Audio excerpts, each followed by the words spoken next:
ఓం నమః శివాయ.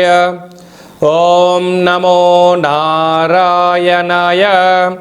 కర్మ నివారణ నరదృష్టి నివారణ కాళభైరవాయ నమో నమః.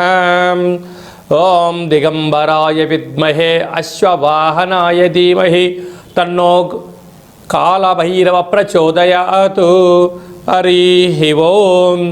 మా ఛానల్కి స్వాగతం. చూస్తున్న వీక్షకులకు ప్రేక్షకులకు ప్రియ కాళభైరవ భగవద్బంధులకి స్వాగతం పలుకుతూ మమ్మల్ని ఎంతగానో ఆదరిస్తూ ఉండబడినటువంటి ప్రియ సోదర సోదరీమణులకు, జ్యోతిష్య అభిమానులకు, హిందూ ఆధ్యాత్మిక భగవద్బంధులకి అందరికీ కూడా ముందస్తుగా ఆదివారం అమావాస్య మరియు మాఘమాస ప్రారంభకాల సమయంలో విశేషమైనటువంటి మహాసరస్వతి అమ్మవారి యొక్క జయంతి ఆశీస్సులు, రథసప్తమి, విశేషంగా భీష్మాష్టమి సందర్భంగా ఎలాంటి విధి విధానం పాటించడం వలన సకల గ్రహదోషాలు తొలగిపోయి నూతన ఆంగ్ల సంవత్సర ప్రారంభకాల సమయంలోనే మొదటి అమావాస్య ఆదివారం అమావాస్య సందర్భంగా ఎలాంటి ఐశ్వర్యాన్ని పొందడం వలన సకలమైనటువంటి గ్రహదోషాలు, వాస్తు, నరదృష్టి, సకల భూత ప్రేత పిచాచ బ్రహ్మర యక్షర యమదూత శాకిని డాకిని గ్రహదోషాలను తొలగించుకొని ఐశ్వర్యం పొందాలో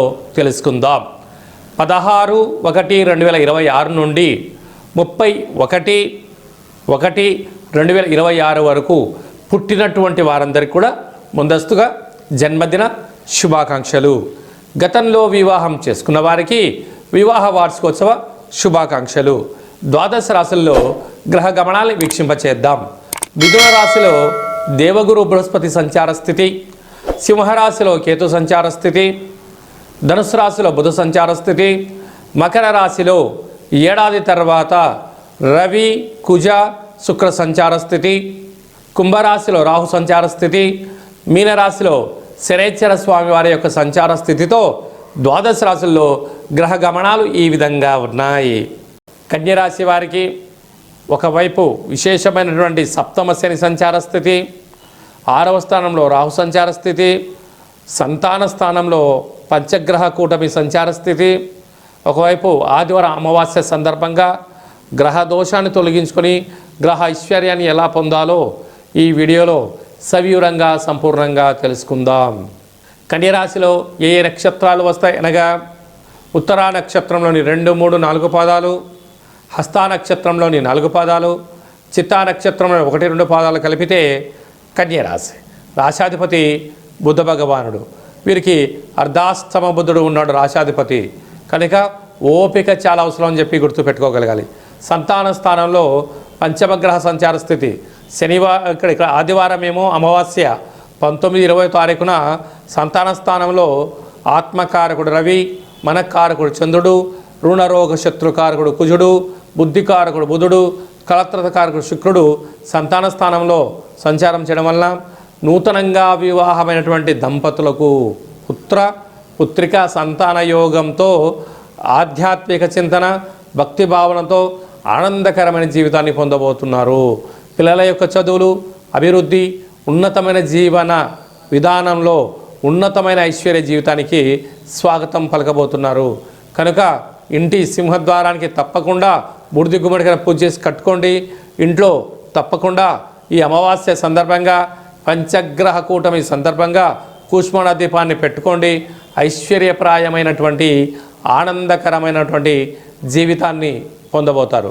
అదే కాకుండా ఈ అమావాస్య సందర్భంగా తెల్ల జిల్లేడు యొక్క వృక్ష ప్రదక్షిణ, అక్కడ పూజ, పెసరపప్పుతో కూడుకున్నటువంటి పానకం నైవేద్యంగా పెట్టడం, పరిస్థితులు అనుకూలించినట్లయితే ఆ తెల్ల జిల్లేడు యొక్క వేరును తీసుకొని వచ్చి ఇంట్లో పెట్టుకొని సింధూరాన్ని పూసి లక్ష్మీ గణపతి హోమ కార్యక్రమాన్ని చేసినట్లయితే గ్రహదోషం తొలగి ఐశ్వర్యం కలుగుతుంది. అదే కాకుండా వ్యయంలో కేతు సంచార స్థితి ఉండడం వలన చిన్న చిన్న విషయాలకు ఆందోళన తగదు. భూత భవిష్యత్ వర్తమానంతో ఆశాజనకంగా ఉంటుంది. మానవ ప్రయత్నంగా విజయ పతాకానికి స్వాగతం పలికి అన్ని ప్రయత్నాలు చేసుకోండి. రాజయోగం మీ సొంతం అవుతుందని చెప్పి కూడా గమనించాలి. కనుక హోటల్ వ్యాపారస్తులు, చర్మ సౌందర్యమైన వ్యాపారస్తులు, అలాగే మార్కెటింగ్ రంగంలో ఉండబడిన వారు, రియల్ ఎస్టేట్ రంగంలో ఉండబడిన వారు, స్వయంవృత్తులు, సాఫ్ట్వేర్ హార్డ్వేర్ రంగాల్లో ఉండబడిన వారికి ఇది చాలా సువర్ణపు యుగం. కనుక అమావాస్య పంచగ్రహ కూటమి దోష పరిహార కార్యక్రమంలో చేసుకోండి. ఉన్నతమైన జీవితాన్ని ఆనందకరంగా పొందండి. జనవరి మాసంలో ద్వితీయార్థంలో ముఖ్యమైన పండుగల గురించి క్లుప్తంగా సవివరంగా సంపూర్ణంగా తెలుసుకుందాం. ఆంగ్ల సంవత్సర ప్రారంభకాల సమయంలోనే మొదటి అమావాస్య ఆదివారం అమావాస్య రావడము చాలా యోగదాయకం. అంటే అనేక ప్రాంతాలలో అమావాస్యను పెద్ద పండుగలాగా చేస్తూ ఉంటారు. కనుక అందులో ఆదివారంతో కూడుకున్నటువంటి అమావాస్య రావడం వలన యంత్ర సాధన, మంత్ర సాధన, యోగ సాధన చేసేటువంటి వారందరికీ చాలా పండుగతో సమానం. కనుక ఆదివారం అమావాస్య రోజున ఇంటిని శుద్ధి పెట్టుకొని ఇంటిలో కూష్మాండ దీపాన్ని, శక్తి కలిగితే నారికేల దీపాన్ని, మరింత శక్తి కలిగితే పిండి దీపాన్ని ఏర్పాటు చేసుకొని అసితాంగ కాళ భైరవ స్వామి వారి స్మరణ ధ్యానం వలన బ్రహ్మరాసిన వ్రాతను కూడా తొలగించుకొని మనకి ఎలాంటి జీవితం కావాలో అలాంటి జీవితం స్వాగతం పలకడం కోసం మనకు మనమే సువర్ణపు అధ్యాయాన్ని రాసుకునేటువంటి మంచి కాలంగా భావించాలి. అలాగనే అమావాస్య అనగానే గగనమంతరం కూడా నిశ్శబ్దంగా శూన్యంగా ఉంటుంది. తెల్లజిల్లేడు వృక్షం దగ్గర ప్రదక్షిణ, తెల్లజిల్లేడు వృక్షం దగ్గర దీపము, వసతి కలిగి తెల్లజిల్లేడు యొక్క వృక్షాన్ని పికిలించి వేరుని బయటికి తీస్తే సాక్షాత్గా విఘ్నేశ్వర స్వామి వారికి స్వరూపం ఉంటుంది. ఆయనను తెచ్చి సింధూరం పూసి లక్ష్మీ గణపతి హోమం చేసుకొని ఇంట్లో పెట్టుకుంటే ఇంటిలో నరదృష్టి తొలగిపోతుంది, వాస్తు దృష్టి తొలగిపోతుంది, సకల గ్రహ దోషాలు తొలగి మనము మనతో కలిపినటువంటి 7 తరాలకు అద్భుత అపార కుబేర రాజయోగం కలుగుతుంది అని చెప్పి గమనించాలి. ఇలా కుదరాలైనటువంటి వారు ఈ కింది నెంబరు సంప్రదించినట్లయితే మీకు కాళభైరవ పూజా కార్యక్రమము, కూష్మాండ దీపము, కాళభైరవ హోమము, శ్వేతార్క వరసిద్ధి మహాగణపతి స్వామి వారిని ఏర్పాటు చేయడం అవుతుందని చెప్పి కూడా గమనించాలి. అలాగనే మనకు 19వ తారీఖు నుంచి మాఘమాసం. మాఘమాసం అనగానే భక్తికి నిలయం. మనకు విశేషంగా ఎన్నడూ లేనటువంటి విధంగా 19వ తారీఖున 20వ తారీఖున పంచగ్రహ కూటమి అనగా మకర రాశిలో చాలా ఏళ్ళుగా జరగనటువంటి గ్రహ సంయోగము. ఆత్మకారకుడు రవి, మనకారకుడు చంద్రుడు, బుద్ధికారకుడు బుధుడు, రుణరోగ శత్రుకారకుడు కుజుడు, కలత్రతకారకుడు శుక్రుడు మకర రాశిలో పంచమగ్రహ సంచార స్థితిలో ఉండడం అనేది పరిస్థితి. కనుక 19వ తారీఖున 20వ తారీఖున వీలైనంత వరకు మౌనం, ధ్యానం, ఏకాగ్రత, సత్ప్రవర్తన, ఆవేశానికి దూరంగా ఉండడం, సూర్యారాధన, కొన్ని యజ్ఞ యాగ కార్యక్రమాలు, పూజా కర్తువులో పాల్గొనడం వలన మనశ్శాంతి కలిగి సకల దోషం తొలగిపోతుందని చెప్పి కూడా గమనించాలి. అలాగనే మనకు 23వ తారీఖున వసంత పంచమి, సరస్వతి మాత అమ్మవారి యొక్క జయంతి. కనుక 2 సంవత్సరంలో నిండి 3వ సంవత్సరం పడి 3 సంవత్సరాలు నిండన్నటువంటి అబ్బాయిలకు కానీ అమ్మాయిలకు కానీ అక్షరాభ్యాసం చేయించడానికి ఇది శుభతరుణం అని చెప్పి గమనించాలి. 25వ తారీఖున రథసప్తమి, సాక్షాత్గా భూమండలానికి వెలుగునిచ్చేటువంటి శ్రీమన్నారాయణ స్వరూపమైనటువంటి సూర్యనారాయణుడి యొక్క జయంతి.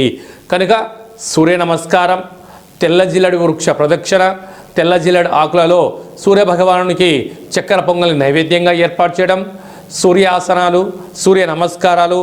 ఒక్క నమస్కారం చేస్తేనే చాలయ్యా, సంపూర్ణ ఆయురారోగ్యాలు ఇస్తాడు. కానీ అలాంటి రథసప్తమి రోజున ఒక్కొక్క రాశిలో సూర్యభగవానుడు 30 రోజులు ఉంటాడు. ప్రతిరోజు ఒక్కొక్క డిగ్రీ ప్రయాణం చేస్తూ ఉంటారు. అయితే మనకు 360 డిగ్రీలు కలిపితే సంవత్సరం అవుతుంది.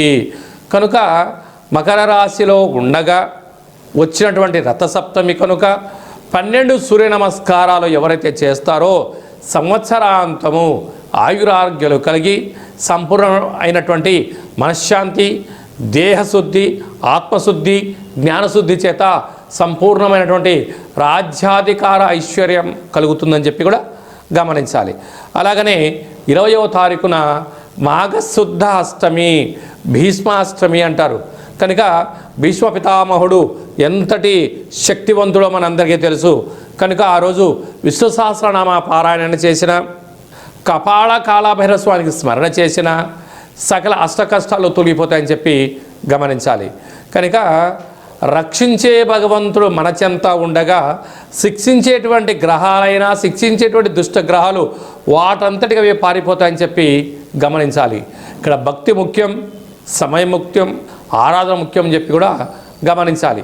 కనుక ఈ యొక్క మాఘమాసంలో మీకు ఏ ఆధ్యాత్మిక సలహాలు కావాలన్నా ఈ కిందను సంప్రదించినట్లయితే కాళభైరవ పూజా కార్యక్రమాలు చేయించి ఉన్నతమైనటువంటి జీవితాన్ని స్వాగతం పలకడానికి ఏర్పాటు చేయడం జరుగుతుందని చెప్పి గమనించాలి.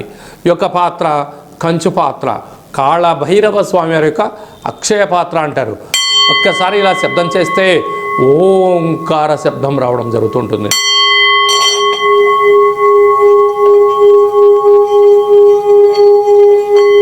ఈ యొక్క శబ్ద తరంగాలని ఏర్పాటు చేయడం వలన లక్ష్మీదేవి యొక్క కృప కటాక్ష వీక్షణ వలన అఖండ రాజయోగం కలిగి దురదృష్టం దూరమైపోయి ఐశ్వర్యం కలుగుతుందని చెప్పి గమనించాలి.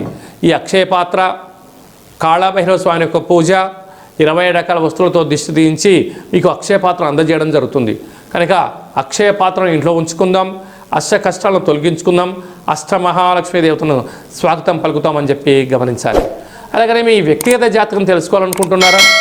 మీ పేరు, పుట్టినటువంటి తేదీ, నెల, సంవత్సరం, పుట్టిన సమయం రాసి పంపించండి. 100 సంవత్సరాల జాతకాన్ని సవివరంగా సంపూర్ణంగా వ్రాసి మీరు పుట్టినప్పుడు గ్రహ గమనాలు ఎలా ఉన్నాయి, ప్రస్తుతం ఎలా ఉంటున్నాయి, భవిష్యత్తులో ఎలా ఉండబోతున్నాయో సవివరంగా సంపూర్ణంగా తెలియజేయడం జరుగుతుంది. అలాగనే చాలామందికి పుట్టినటువంటి కాల సమయంలో డేట్ ఆఫ్ బర్త్లు ఉండవు.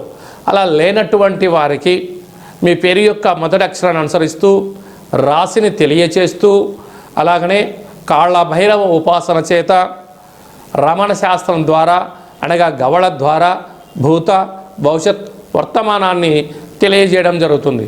కనుక జాతకాన్ని తెలుసుకుందాం, జీవితంలో రాబోయే అడ్డంకులను తొలగించుకుందాం. చీకటిలో దీపం పెడితే వెలుగుని ఎలా ఉంటుందో జీవితాన్ని తెలుసుకొని ఐశ్వర్యప్రదాయమైన జీవితం పొందుదామని చెప్పి తెలుసుకోవడం. కనుక ఈ కింద నెంబర్ సంప్రదించి వాట్సాప్ కాల్ ద్వారా కానీ ఫోన్ ద్వారా కానీ అపాయింట్మెంట్ తీసుకొని సంప్రదించగలరు. సంపూర్ణమైనటువంటి ఆ కాళభైరవుడి యొక్క ఆశీర్వాదం వలన అఖండ లక్ష్మీ కటాక్షం కలగాలని కోరుకుంటూ ఆశీర్వచనం. ఓం ప్రణో దేవి సరస్వతి వాజేభిర్వాజినీవతి ధీనామవిత్రియవతు మహాసరస్వత్యై నమః.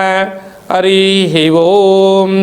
శతమానం భవతు శతాయు పురుష సతేంద్రియ ఆయుష్యేవేంద్రియే ప్రతిష్టతి. ధనం ధాన్యం బహుపుత్రలాభం శత సంవత్సరం దీర్ఘమాయు. సర్వే జనా సుఖినో భవంతు, లోకా సమస్తా సుఖినో భవంతు. సర్వం కాళభైరవ దేవతార్పణమస్తు. హరి ఓం. ఈ వీడియో మీకు నచ్చినట్టయితే లైక్ చేయండి, షేర్ చేయండి. అందరికన్నా ఆధ్యాత్మికమైన సలహాలు, జాతక వివరాలు అందరికన్నా ముందుగా మీరు తెలుసుకోవాలి అనుకుంటున్నట్టయితే మా ఛానల్ని సబ్స్క్రైబ్ చేసుకోండి. ఆల్ అనే బటన్ కూడా తెలియచేయండి, గంట సింబల్ ప్రెస్ చేయండి. ఈ ఆధ్యాత్మికమైన భక్తి సమాచారాన్ని భగవద్బంధువులకు, మిత్రులకు, స్నేహితులకు చేరవేయండి. హిందూ ధర్మాన్ని కాపాడండి.